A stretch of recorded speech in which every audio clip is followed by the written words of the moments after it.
الشيطان الرجيم بسم الله الرحمن الرحيم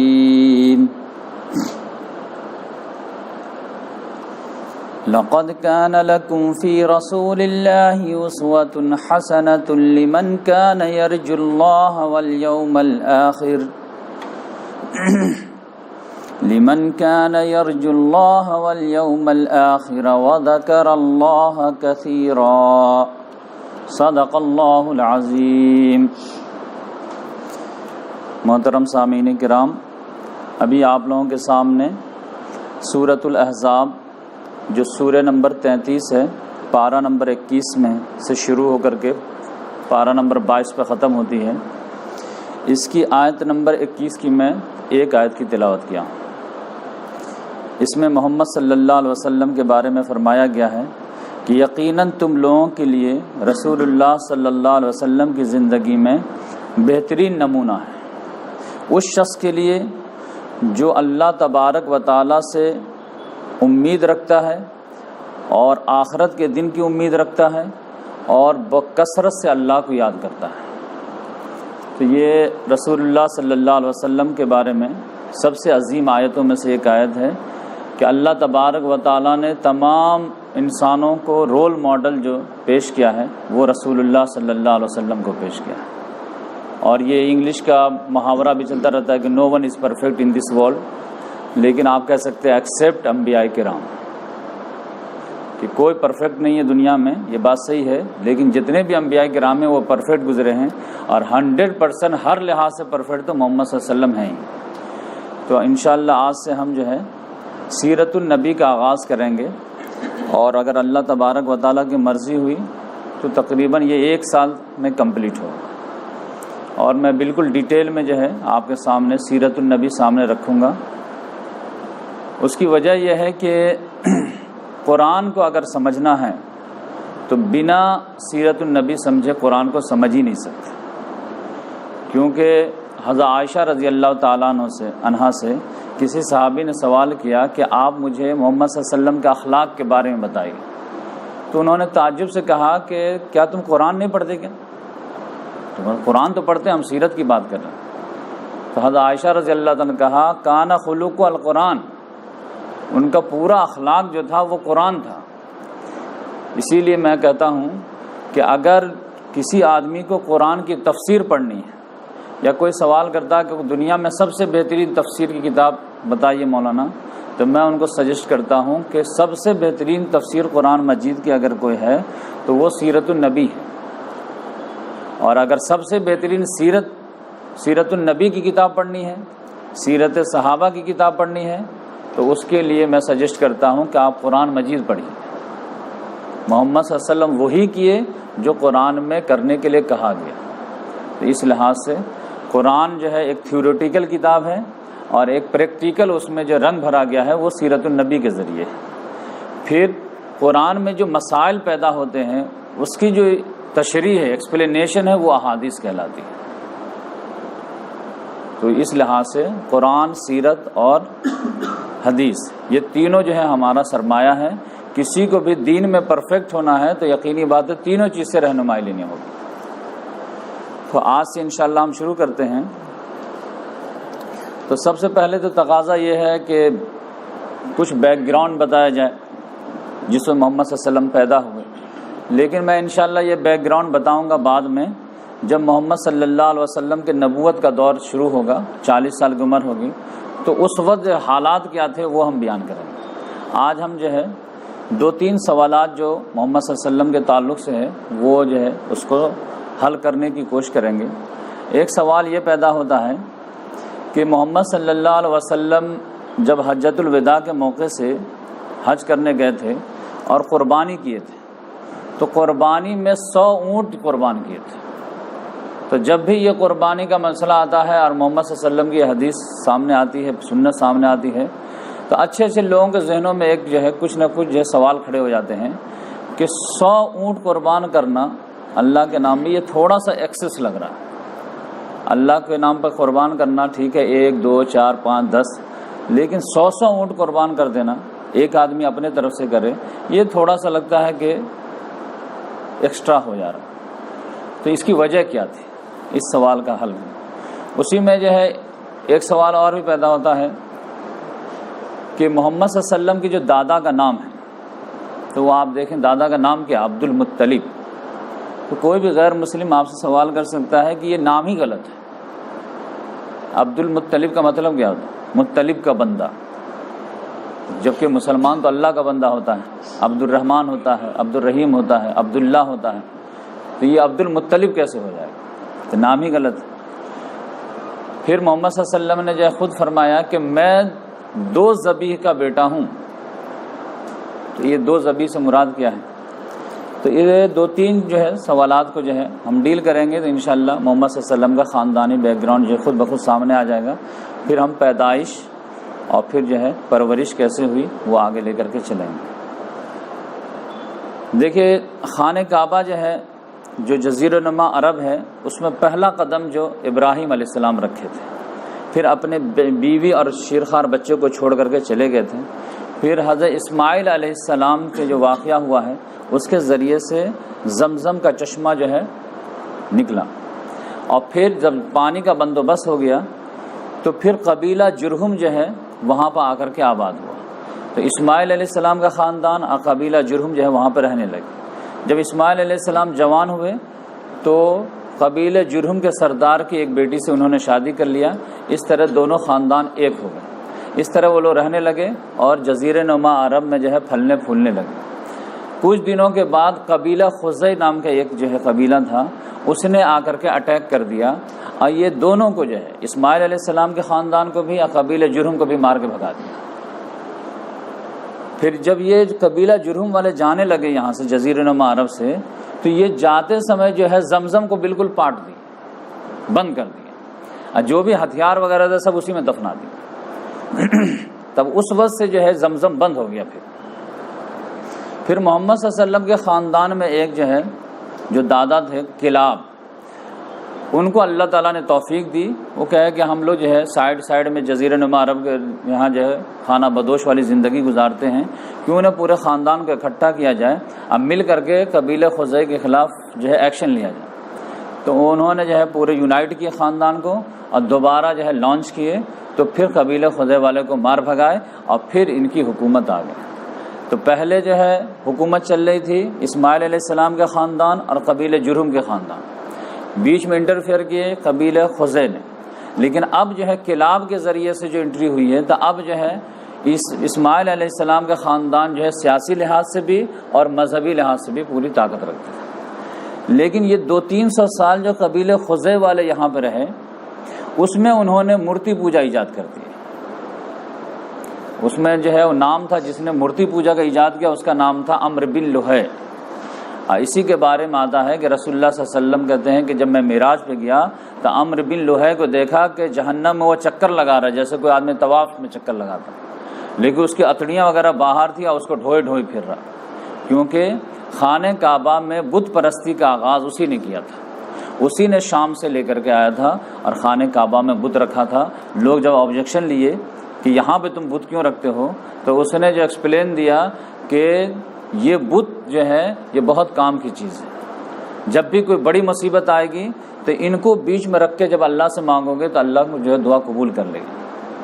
اور اللہ تعالیٰ نے آزمائش کے طور پر 2-3 دعا قبول بھی کر لی. تو سب لوگ جو ہے بت رکھنے لگے. تو پھر اس طرح ہر قبیلے والے اپنا اپنا بت رکھنے لگے، جس کی وجہ سے آپ دیکھیں گے کہ محمد صلی اللہ علیہ وسلم کی پیدائش کے وقت میں 360 بت خانہ کعبہ میں رکھے تھے.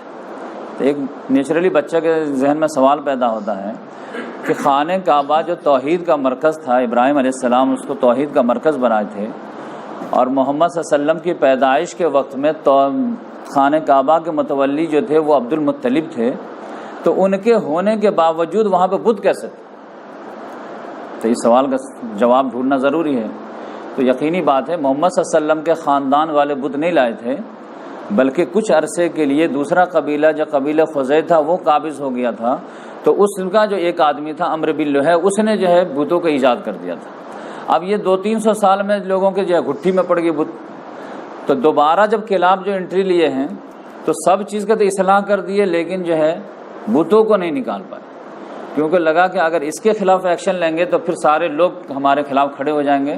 تو انہوں نے سوچا کہ رہنے دو، بقیہ سب کام تو حاجی کو خدمت کرنا، پانی پلانا، یہ سب کام ہو رہا ہے، اس کو بعد میں دیکھیں گے. تو کلاب نے بھی سوچا بعد میں دیکھیں گے، ان کے بعد بھی آنے والے نے سوچا کہ بعد میں دیکھیں گے، ان کے بعد بھی سوچا بعد میں دیکھیں گے، یہاں تک کہ عبد المطلب کی باری آ گئی. انہوں نے بھی سوچا کہ بعد میں دیکھیں گے، کہ اس کے خلاف آواز اٹھانا معمولی بات نہیں ہے. لیکن اللہ تبارک و تعالیٰ کی مرضی یہ تھی کہ اب یہ بت پرستی ختم ہونی چاہیے، اور توحید کا سینٹر جو ہے خانہ کعبہ بتوں کی گندگی سے پاک ہونی چاہیے. تو اللہ تعالیٰ نے محمد صلی اللہ علیہ وسلم کو مبعوث کیا. تو عبد المطلب کے دور میں ہی جو ہے زمزم جو بند تھا، تو اللہ تعالیٰ نے چاہا کہ یہ جاری ہو جائے دوبارہ. تو اس کے لیے یہ معاملہ ہوا کہ اللہ تبارک و تعالیٰ نے عبد المطلب کو خواب میں دکھایا اور حکم دیا کہ زمزم کھودو. تو ان کو سمجھ میں نہیں آیا کہ زمزم کھودو مطلب کیا. پھر دوسرے دن خواب آیا، زمزم کھودو گوبر اور خون کے درمیان. پھر انہیں کچھ زیادہ سمجھ میں نہیں آیا کہ کیا مطلب.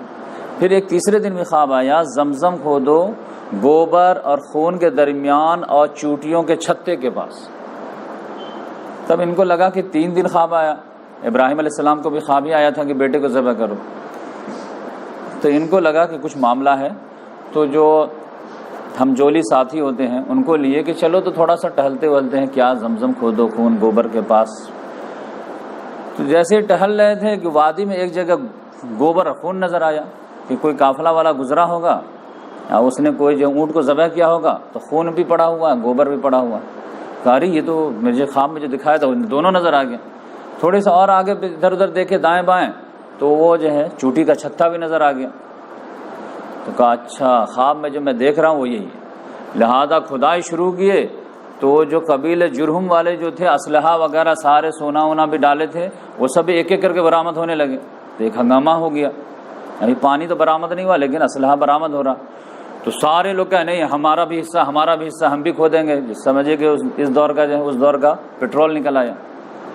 اب عبد المطلب جو تھے تھوڑے کمزور تھے، تو لوگوں نے دبا دیا، نہیں ہم بھی ہمارا بھی شر ہے، ہم بھی حصہ لگا. نہیں ہم کو ملا، ہم کو خواب میں آیا، ہم اکیلے کھودیں گے اور جو بھی بینیفٹ ہوگا ہم اکیلے لیں گے. سارے لوگوں نے دبا دیا. تو انہوں نے کہا ٹھیک ہے چلو فیصلہ کراتے ہیں.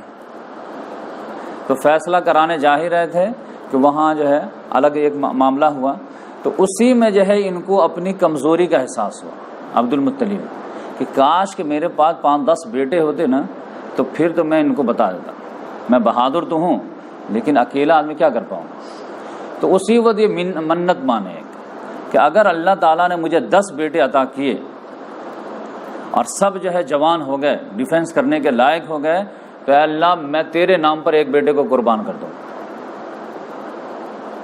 تو وہ دل سے دعا مانگے تھے، منت مانگے تھے. اللہ تعالیٰ نے دعا قبول کر لی.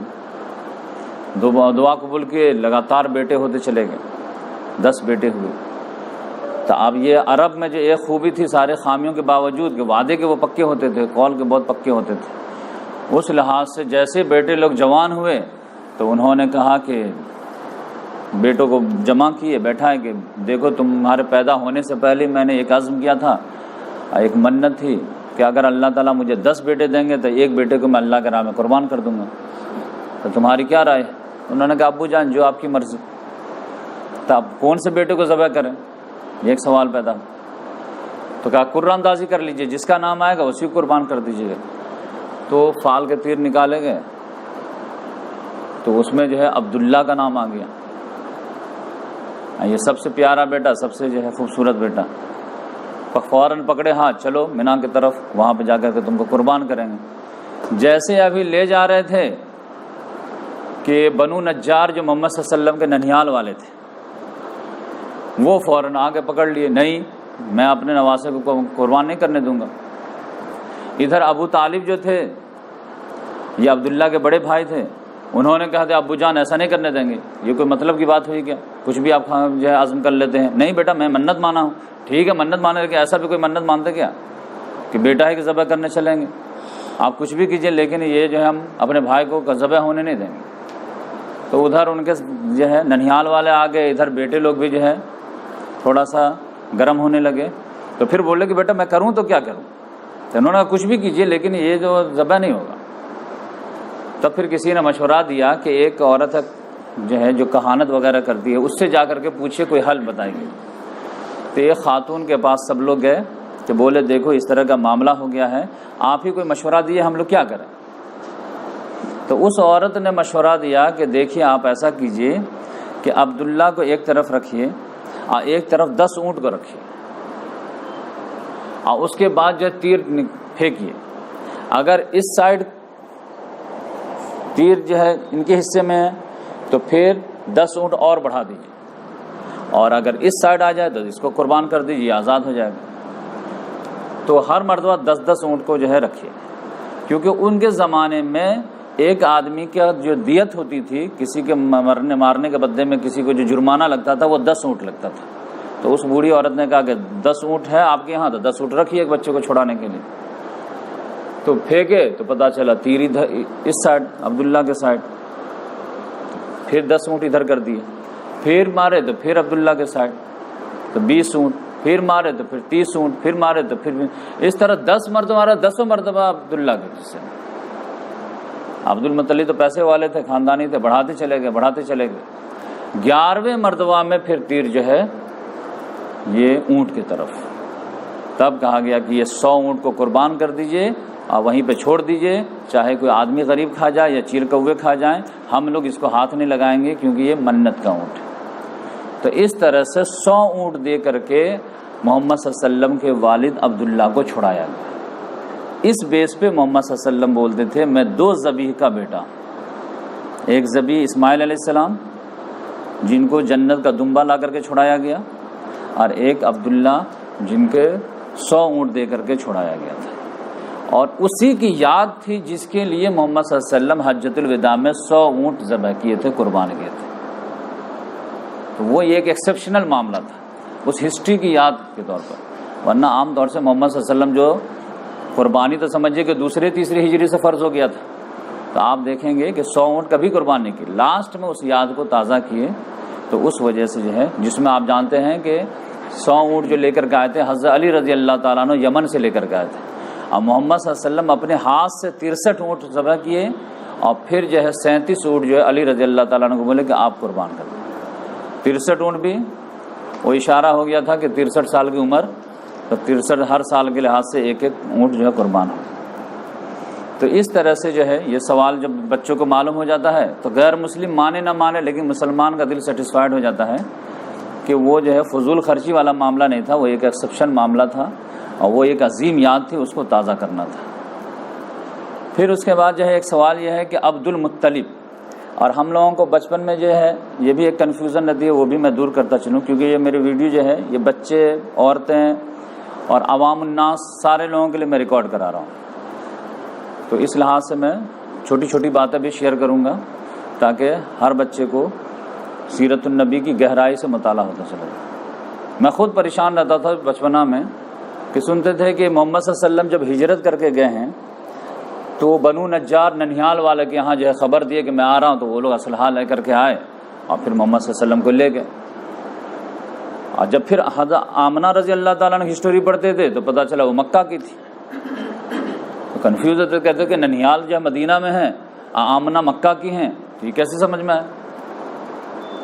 اب سوال تو ذہن میں پیدا ہوتا تھا, لیکن ہمارے یہاں علماء کرام سے تو سوال کرنے کی گنجائش ہے نہیں, آمنا صدقنا, تو بڑی کنفیوژن رہتی تھی. لیکن اس کا جواب یہ ہے کہ محمد صلی اللہ علیہ وسلم کا ننہیال نہیں تھا, وہ محمد صلی اللہ علیہ وسلم کے والد کا ننہیال تھا. تو ابو کا ننہیال بھی بیٹے کا ننہیال ہو جاتا ہے. تو اس لحاظ سے جو ہے یہ عبد المطلب جو نام ہے یہ بھی کلیئر ہو جائے گا. وہ معاملہ یہ ہوا کہ محمد صلی اللہ علیہ وسلم کے جو دادا ہیں ان کے والد وہ جو ہے مدینہ گئے تھے. مدینہ میں جو ہے ایک قبیلہ جو ہے بنو نجار قبیلہ جو ہے, وہاں کی ایک خاتون ان کو پسند آ گئی اور اس قبیلے والے کو یہ پسند آ گئے, اور دونوں نے مل کر کے شادی کر لی.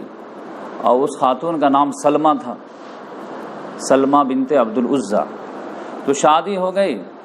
پھر وہ جو ہے شادی کر کے جو ہے اپنے سسرال والے کو بولے کہ میں ابھی جب مدینہ آ گیا ہوں مکہ سے 500 کلومیٹر, تو میں شام بھی چلا جاتا ہوں, تھوڑا تجارت وغیرہ کر لوں گا, جب واپسی ہوگی تو پھر بیوی کو لے کر کے مکہ آ جاؤں گا. رخصتی کرا لوں گا. لیکن قسمت کا کھیل یہ تھا کہ وہ جب گئے ہیں شام تو فلسطین میں ان کا انتقال ہو گیا. اب یہ جو 2-3 مہینہ جو گزارے تھے ازدواجی زندگی، اس کی وجہ سے وہ جو لیڈی تھی وہ پریگننٹ ہو گئی تھی. لیکن ادھر سے خبر آئی کہ آپ کے شوہر کا انتقال ہو گیا. تو اس کے بعد جو وہ ڈلیوری ہوئی تو وہ عبد المطلب پیدا ہوئے. تو ان کا جو پیدائش کے وقت میں جو بال وغیرہ بالکل سفید تھا، تو ماں نے ان کا نام شیبہ رکھا. لیکن ادھر جو ہے بہت سارے لوگوں کو پتہ ہی نہیں چلا کہ ہمارے خاندان کا کوئی لڑکا گیا تھا ادھر، مدینے میں شادی کیا، اور بس اتنا ہی ہنگامہ ہو گیا کہ جو ہے وہ فلسطین میں ختم ہو گیا، شام میں انتقال کر گئے. لیکن یہاں تو ان کی ایک نسل جو ہے پیدا ہو گئی تھی. بعد میں 2-4 سال کے بعد جو ہے مطلب نام کے جو بھائی تھے، عبد المطلب کے جو چچا تھے، ان کو پتہ چلا کہ میرے بھائی جو گئے تھے شام فلسطین تو مدینے میں شادی کیے تھے یثرب میں، تو ان کی بیوہ عورت بھی ہے اور ان کا ایک بیٹا بھی ہے اور بہت ہونہار بھی ہے. اور پہلے زمانے میں بیٹے ہی کی اہمیت بہت زیادہ ہوتی تھی. لہذا یہ گئے، دیکھے بچے کو دم جو ہے ہونہار بنول کے چکنے پات، بچہ کا تیور ہی کچھ اور بتا رہا تھا. فوراً جو گلے ولے لگایا، بولے چلو بیٹا، یہاں کیا مکے میں سرداری ہے اپنی، آؤ. بیٹے نے انکار کر دیا کہ نہیں، امی کے اجازت کے بغیر ہم نہیں جائیں گے. تو ان کی امی سے پوچھا کہ آپ جانے دیجئے، یہ تو میرے خاندان کا بچہ ہے. انہوں نے کہا نہیں، میں پرورش کی ہوں اور آپ لوگ کو تو میں جانتی بھی نہیں ہوں، لیکن یہ تو معلوم ہے کہ یہ بچہ اسی خاندان کا ہے، آپ اس کے چچا ہیں، کوئی مسئلہ نہیں ہے، لیکن یہ بچہ نہیں جائے گا. تو اب مطلب نے کہا کہ دیکھیے اس کو جانے دیجئے، میں آپ کو گارنٹی دیتا ہوں کہ میں اپنے بعد سرداری اس کو دوں گا. یہ بچے کو میں نارمل بچہ بنا کے نہیں رکھوں گا، میں اپنے بعد جو ہے اس کو سرداری سے نوازوں گا اور یہ خانہ کعبہ کا متولی ہوگا. تو کہا یہ بات ہے؟ کہاں یہ بات، تب لے جائیے. تو 8-10 سال کے بچے کو لے کر کے مدینہ سے آئے. جب مدینہ سے آئے تو لوگوں نے جو ہے فوراً کہہ دیا کہ مطلب نے جو ہے غلام خرید کر کے چھوٹا بچہ لے کے آیا ہے، تو اس کا نام ہی عبد المطلب رکھ دیے. مطلب کا غلام. وہ چیختے رہے کہ بھائی یہ میرا غلام نہیں ہے، میرا بھتیجا ہے، یہ میرے بھائی کا بیٹا ہے. لیکن ایک بات جو اڑ جاتی ہے لوگوں کے زبان پہ آ گئی، لہذا لوگ عبد المطلب کتنے بھی وہ صفائی دیتے رہے، لیکن نام ان کا وہی پڑ گیا، عبد المطلب. پھر وہ مطلب کا کچھ دنوں کے بعد انتقال ہو گیا، تو پھر پوری سرداری جو ہے یہ عبد المطلب کی آ گئی. یہ اتنے زیادہ قابل تھے کہ پھر محمد صلی اللہ علیہ وسلم کی ادھر کے خاندان میں دادا میں سب سے زیادہ عزت انہی کو ملی. یہی وجہ ہے کہ آپ دیکھیں گے کہ ان کے ہی دور میں جو ہے ابرہا نے جو ہے لشکر لے کر کے آیا تھا ہاتھیوں سمیت خانہ کعبہ کو اٹھانے کے لیے، تو اللہ تعالیٰ نے عبد المطلب کی لاج رکھ لی اور ابابیل کے ذریعے سے ان کی حفاظت کرائی. جبکہ اللہ کا گھر جو ہے آپ جانتے ہیں بیت المقدس میں جو ہے مسجد اقصی وغیرہ بھی تھی، 2 مرتبہ توڑے گئے تھے. 587 قبل مسیح میں بخت نظر کے ذریعے سے اور 70 عیسوی میں رومن ٹائٹس کے ذریعے سے، لیکن وہاں پہ ابابیل نہیں آیا. لیکن خانہ کعبہ کو ڈھانے کے لیے جب ابرہا آیا ہے تو اللہ تعالیٰ نے ابابیل کے ذریعے سے اس کا ڈیفنس کیا ہے، جو ہر ایک کو معلوم ہے. تو یہ واقعہ کب پیش آیا تھا؟ یہ واقعہ پیش آیا تھا محمد صلی اللہ علیہ وسلم کے پیدائش سے 50 دن پہلے. چونکہ اس لشکر میں جو ہے ہاتھی وغیرہ بھی 9-10 ہاتھی بھی لایا تھا ابرہا، اس وجہ سے ہاتھی والے ہی مشہور ہو گئے. تو سورہ فیل جو نازل ہوئی ہے، الم تر کیف فعل ربک باصحاب الفیل الم یجعل کیدہم فی تضلیل وارسل علیہم طیرا ابابیل ترمیہم بحجارۃ من سجیل فجعلہم کعصف مأکول. کیا تم نے نہیں دیکھا ہم نے کیا کیا ہاتھی والوں کے ساتھ؟ تو اس کو جو ہے ہسٹوریکل جو ہے ایک نام دے دیا گیا، عام الفیل، یعنی ہاتھی والوں کا سال. اور اسی سال محمد صلی اللہ علیہ وسلم پیدا ہوئے. یہ جو ہے ابرہا کا لشکر کی تباہی کا والا جو معاملہ ہوا ہے ابابیل والا، یہ محرم کے مہینے میں ہوا ہے. اور پھر محرم، صفر، ربیع الاول، 1-1.5 مہینہ کے بعد جو ہے یہ واقعہ پیش آیا. تو اس لحاظ سے محمد صلی اللہ علیہ وسلم کی پیدائش جو ہے 1 عام الفیل 571 عیسوی، اردو تاریخ جو ہے 12 ربیع الاول کو محمد صلی اللہ علیہ وسلم کی پیدائش ہوئی، اور یہ 9 تاریخ کو جو ہے بتائے جاتے ہیں، یہ بات غلط ہے۔ 12 ربیع الاول پیر کے روز صبح کے وقت جو ہے ہوئی۔ اس میں بھی یہ اللہ تعالیٰ کی آزمائش کے رسول اللہ صلی اللہ علیہ وسلم کو ایک بہت لوگوں کے لیے، انسانیت کے لیے رول ماڈل بنانا تھا، اور اللہ تعالیٰ نے انسانوں کو پیدا ہی آزمائش کے لیے کیا ہے، تو ہر کے امتحان ہونا ہے، ہر کی آزمائش ہونی ہے۔ تو اللہ تعالیٰ نے ایسی آزمائش سے محمد صلی اللہ علیہ وسلم کو شروع دن سے تیار کیا کہ دنیا کا کوئی دوسرا آدمی کھڑا کے یہ نہیں کہہ سکتا کہ میں ان سے زیادہ برے کنڈیشن میں تھا۔ تو محمد صلی اللہ علیہ وسلم کے والد جو عبداللہ تھے، وہ عبد المطلب کے ہاتھوں ذبح ہونے سے تو، قربان ہونے سے تو بچ گئے، لیکن قدرت کا کام جو ہے اپنا ایک فیصلہ تھا کہ پھر بھی ان کو جوانی میں جانا تھا۔ 25 سال کی عمر میں وہ شام تجارت کے لیے گئے، مدینے میں کچھ دن کے لیے ٹھہرے، لیکن وہیں ان کو جو ہے طبیعت خراب ہو گئی، اور وہیں ان کا انتقال ہو گیا، اور آمنہ کو خبر آئی کہ آپ کا جو ہے شوہر انتقال ہو گیا۔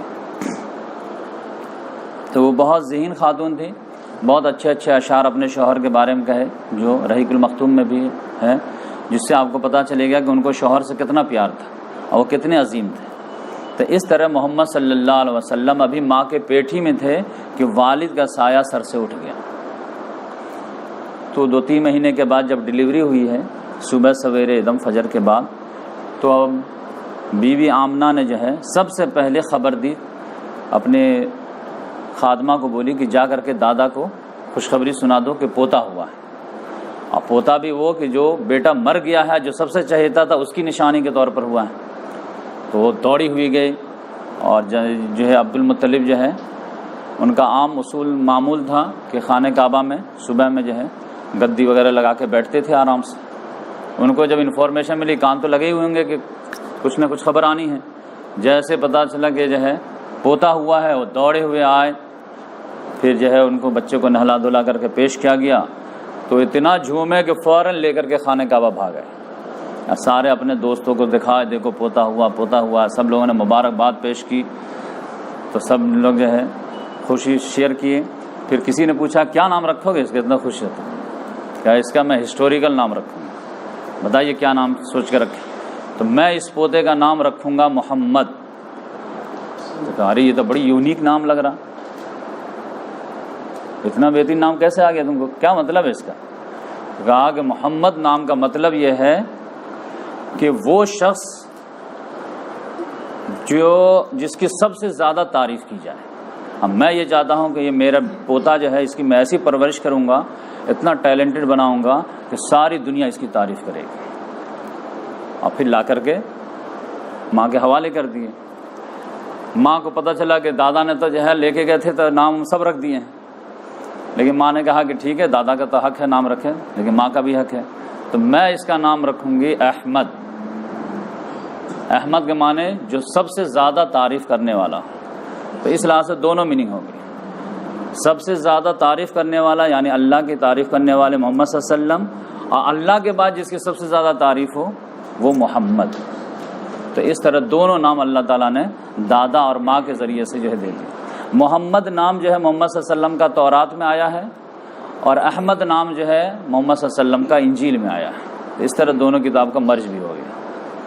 اس کے بعد جو ہے محمد صلی اللہ علیہ وسلم کی والدہ جو دودھ پلائیں، اس کے بعد جو ہے ابو لہب کی ایک جو لونڈی تھی، اس نے بھی دودھ پلایا، اس کا نام سویبیہ تھا۔ پھر عام رواج یہ تھا مکے کا کہ چھوٹے بچے کو جو ہے نا دیہاتوں میں بھیج دیتے تھے، تاکہ بچے جو ہے شہری آب و ہوا سے جو ہے تھوڑا محفوظ رکھے۔ پالوشن تو بہت زیادہ رہتا تھا اس زمانے میں، وہ لوگ پالوشن کی سمجھتے تھے، تو پالوشن سے وہ بالکل آزاد رہے، اور دیہات کے آب و فضا بالکل فریش ان کو ملے، تاکہ مسل وغیرہ بالکل جو ہے صحیح رہے، بیماریوں سے پاک رہے۔ اور شہر میں ایک پرابلم یہ رہتا ہے کہ وہاں جو ہے عربی بھی ان لوگوں کا ناز تھا، اور شہر میں جانتے ہیں کہ حج میں جو ہے سب لوگ، حج اور عمرہ میں جو ہے سب لوگ آتے تھے، تو مختلف جگہوں سے جب لوگ آتے ہیں تو وہاں پہ کیا ہوتا ہے کہ زبان جب مکس ہو جاتی ہے، اور دیہاتی عربی بالکل پیور سالڈ ہوتی تھی، تو یہ لوگ اپنے بچوں کو جو ہے بچپنا گزارنے کے لیے وہاں بھیج دیتے تھے دیہاتوں میں، کہ وہاں کی پیور عربی بھی وہ جذب کر لے، اور پھر بیماریوں سے بھی محفوظ رہے. تو دو جو ہے ریزن ہوتے تھے, ایک آب و ہوا اچھی ملے ان کو, اور یہاں کے برے آب و ہوا سے محفوظ رہے, اور یہاں کی پولیوٹیڈ عربی سے بھی ان کے محفوظ رہیں, اور وہاں کے اچھی دیہاتی عربی بھی یہ جذب کر لیں. اس کے لحاظ سے یہ دودھ پینے کے لیے یہ عام رواج تھا کہ یہ بھیج دیتے تھے دیہاتوں میں. تو اب آپ سمجھئے کہ دودھ پینے کے لیے جو بھیجنا 2 سال کے لیے یا 4 سال کے لیے, تو آپ سمجھئے کہ ہم لوگ سمجھتے ہیں کہ وہ دودھ پیتا بچہ کیا سن رہا ہوگا, کیا سیکھ رہا ہوگا, جبکہ یہ معاملہ بات معلوم ہے کہ بچہ جو ہے جیسے ہی آنکھ کھولتا ہے ویسے ہی وہ سیکھنا شروع کر دیتا ہے. اس کا دماغ جو ہوتا ہے وہ کلین سلیٹ ہوتا ہے, جو بھی آپ بولتے ہیں وہاں پہ لکھ رہا ہوتا ہے, بس جو وہ سن رہا ہوتا ہے, جو جذب کر رہا ہوتا ہے, اس کو ایکسپریس کرنے کو اس کے پاس طاقت نہیں ہوتی. اسی لیے اللہ تعالیٰ نے کہا, رسول اللہ صلی اللہ علیہ وسلم نے فرمایا کہ جیسے بچہ پیدا ہو تو فوراً جو ان کا اذان کہو, کیونکہ وہ لکھ رہا ہو, کلین سلیٹ ہے, اور پھر جو اندر جائے گا پھر بعد میں وہی نکلے گا جب اللہ تعالیٰ اس کو بولنے کی صلاحیت دے گا. تو اس لحاظ سے مکہ والے پہلے سے محسوس کرتے تھے. تو پھر یہ قسمت کس کو نصیب ہو کہ محمد صلی اللہ علیہ وسلم کو دودھ پلائیں. تو قبیلہ بنو سعد کی ایک عورت تھی, ان کا نام تھا حلیمہ سعدیہ. وہ خود ہی بیان کرتی ہے, ایک بہترین حدیث ہے, میں پوری سناؤں گا انشاءاللہ. اس میں انہوں نے فرمایا کہ ہمارے ایریا میں قحط کا زمانہ تھا, بالکل سوکھا پڑا ہوا تھا, کھانے کے باندھے تھے, کچھ بھی نہیں تھا. تو ہم لوگ جو ہے 5-10 خاتون جو اس زمانے میں جن کو جب بچہ پیدا ہوا تھا, تو وہ لوگ مشورہ کر کے ایک قافلہ بنائے کہ چلتے ہیں, اور مکہ پیسے والے لوگ, تجارتی لوگ ہیں, تو ایک ایک بچہ لے کر کے آئیں گے, ان کا بھی فائدہ ہمارا بھی فائدہ. تو سب لوگ تیار ہوئے, لیکن وہ بولے کہ سارا ایریا تو قحط سے جو جوجھ رہا تھا, لیکن اس میں زیادہ جوجھ رہی تھی, میں سب سے کمزور تھی. میرے پاس ایک اونٹنی اور ایک جو ہے سفید گدھی تھی. تو ایک پہ میرے شوہر بیٹھ گئے اونٹنی پہ, اور میرا بچہ لے لیے وہ جو پیدا ہوا تھا, اور ایک گدھی جو سفید تھی وہ بالکل لاغر تھی, اس میں میں بیٹھ گئی. پھر قافلہ روانہ ہوا تو دوسرے قافلے کی عورتیں جو ہے اونٹنی وغیرہ تھی, وہ قدرے غنیمت تھی, تو تھوڑا تیز چلتی تھی. اب میری گدھی تو چل ہی نہیں پاتی تھی, تو میں پیچھے رہ جاتی تھی. اب وہ لوگ لحاظ کر کے تھوڑا رک جاتی تھی آگے, بھائی آنے تو حلیمہ کو بھی, لیکن حلیمہ کو آنے تو کتنے مرتبہ ان کے لیے رکا جائے. تو بھائی ٹھیک ہے, 1 مرتبہ ویٹ کی, 2 مرتبہ ویٹ کی, 3 مرتبہ, سب لوگ جھنجھلا کے اس کو جانے, تو یہ لگتا ہے کہ یہ ہمیشہ ہی پیچھے رہ جائے گی. لہٰذا سارے لوگ ہم کو جھنجھلا کر کے چھوڑ دیے اور فوراً چلے گئے, مکہ پہنچ گئے. کچھ 2-3 مرتبہ لحاظ کیے, لیکن رہتے تنگ آ کر کے چھوڑ دیے. ہم لوگ کہ ٹھیک ہے بھائی, اب ہم کیا کر سکتے ہیں, ہمارے گدھی اتنی لاغر ہے, تو زیادہ مار بھی نہیں سکتے. تو اس لحاظ سے ان لوگوں کے مکہ میں پہلے انٹری ہو گئی, اب میری 1-2 روز کے بعد ہوئی. اب فرسٹ کم فرسٹ سر, تو سب لوگوں نے یہی پتا کیا بھائی مکہ کا سردار کون ہے, عبد المطلب. اس کے خاندان میں کوئی بچہ پیدا ہوا کہ ہاں ہوا ہے, کہاں ہے, چلو دکھانے کا بچہ بہت پیارا ہے, مجھے دیتے کہ ہاں لے جاؤ. لیکن آمنہ پہلے کیا دیتی تھی, لیکن جو اس نیت سے لے جا رہی ہو یہ جان لو کہ یہ بچہ یتیم ہے, اس کے والد ہیں. اچھا اس کے والد نہیں ہے, تب اس کو لے کے کیا ہوگا, آپ کیا دیں گے اور اس کا دادا کیا دے گا. نہیں, دوسرا بچہ جس کے والد ہوں تو وہ زیادہ کچھ نہ کچھ دے گا. اس طرح وہ کہتی ہے کہ ہر خاتون پر وہ بچہ پیش کیا گیا, لیکن چونکہ والد نہ ہونے کی وجہ سے, کچھ انکم کی امید نہ ہونے کی وجہ سے, سب نے جو ہے چھوڑ دیا کہ میں نہیں لوں گی, اس بچے کو لوں گی جو بچے کے والد ہوں گے. لیکن لاسٹ میں آئی, میں پورا پتا کی, تو پتا چلا میں بھی ویسے ہی نیچرل رہے کہ بھائی سردار کا بچہ ملے تو زیادہ پیسہ ملے گا. تو میرے سامنے بھی پیش کی گئی, میرے سامنے بھی وہ پہلے کہہ دی آمنہ نے, ادھر سنو, پہلے یہ بچہ جو ہے یتیم ہے. 10-20 عورتیں جو ہے نگلیکٹ کر کے گئی ہیں, تو آپ بھی جو ہے پہلے کلیئر ہو جائے. اچھا ان بچے کے والد نہیں ہے, نہیں, تو میں بھی چھوڑ دی. لیکن میں جو دوسرے تیسرے پھر کسی کو کھوجی تو مجھے کوئی نہیں ملا, کیونکہ 1 سال میں کتنے بچے پیدا ہوں گے, 5, 10, 20, 25 ہوئے تھے, وہ سب کو ایک ایک کر کے مل گئے. میں اپنے شوہر کے پاس جو ہے شہر کے باہر جو خیمہ لگائے ہوئے تھے ان کو آ کے بتائے کہ معاملہ یہ ہوا, ہم لوگ پیچھے رہ گئے, اب تو سارے عورتوں کو ایک ایک بچہ مل گیا ہے اور کوئی بچہ ہی نہیں بچا ہے. اب ایک بچہ ہے جس کو جو سب لوگ چھوڑ دیے تھے, میں بھی چھوڑ دی, کہ یتیم ہے, اس کو کیا ملنے والا, اس سے ایک بیوہ عورت کیا دے پائے گی. تو بولے ہاں اس سے تو کوئی فائدہ ہے نہیں. پھر ہم لوگ رات میں مشورہ کیے, لیکن یہ بھی تو تھوڑا اچھا نہیں لگ رہا, انسلٹ کی بات ہے کہ جب گاؤں جائیں گے اور خالی ہاتھ جائیں گے تو پھر لوگ کہیں گے دیکھو قسمت کی کیسی ماری ہے. تو ایسا کرتے ہیں some thing is better than nothing کے تحت جو ہے اسی بچوں کو لے لیتے ہیں، پان نہیں، پان کی ڈنڈی تو دے گی، تو نام سے ہو بھلا کچھ لے لیتے ہیں اس کو. تو شوہر نے لا کر ٹھیک لے لو. تو پھر ہم لوگ شرماتے شرماتے آئے، بولے کہ دے دیجئے وہی بچہ، کہ ہاں لے لو. جیسے ہی وہ میرے ہینڈ اوور کی ہے اور میں نے اس کو اپنے سینے سے لگایا ہے کہ وہ کہتی ہے کہ میرے بدن میں کچھ جو ہے کیفیت تبدیل ہونے لگی. اور جیسے ہی میں بچے کو اپنے چھاتی سے لگائی ہوں کہ پورا جو ہے بچے نے سیر ہو کر کے دودھ پیا. تو میں تو وہیں سے جو فیلنگ محسوس کرتے آئی، اور پھر گھر آئی ہوں تو اپنے بچوں کو بھی دودھ پلائیں، تو بچے بھی جو میرا بچہ بھی جو ہے سیر حاصل کر کے دودھ پیا. اب دونوں ایک دم آرام سے سویا رات میں. جبکہ اس سے پہلے حالت یہ تھی کہ میرا بیٹا دودھ نہ ہونے کی وجہ سے اتنا روتا تھا کہ رات بھر ہم دونوں کو سونے نہیں دیتا تھا، کیونکہ جب اناج ہی نہیں ہوگا تو ماں نہیں کھائے گی تو ماں کو دودھ کہاں سے ہوگا. اور پھر جب اناج نہیں تھا تو پھر جو گھاس پھوس بھی نہیں، گھاس پھوس نہیں تو اونٹنی لا کر، تو اس کو بھی دودھ نہیں.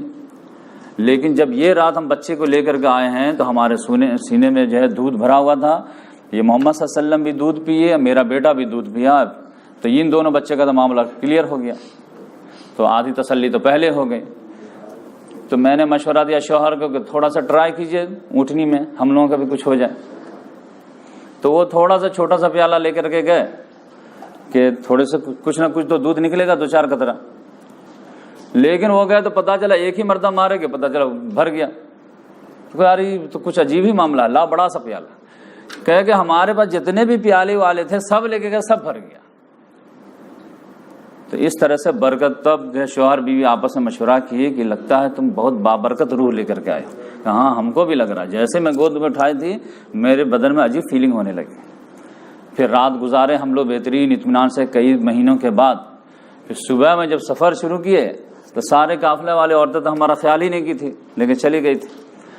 جب شروع ہوئے تب محمد صلی اللہ علیہ وسلم کو میں اپنے گود میں لی، اپنا بیٹا کو والد کے حوالے کی. وہ اونٹ پہ بیٹھے، میں گدھی پہ بیٹھی. میری گدھی ایسی تیز ہوئی ایسے لگ رہا بلٹ ٹرین ہو گئی، دام فاسٹ. یہاں تک کہ وہ جو قافلے کے عورتوں کا کراس کا اوورٹیک کر دی. ساری جو ہے وہ قافلے کی عورتیں کہہ رہی کہ یہ وہی ابو زبیب ہے کیا، کہ بیٹی ہے کیا. وہ حلیمہ کہاں بائے بائے، کہ تم ہمارا خیال نہیں، اب ہم تمہارا کیا خیال کریں.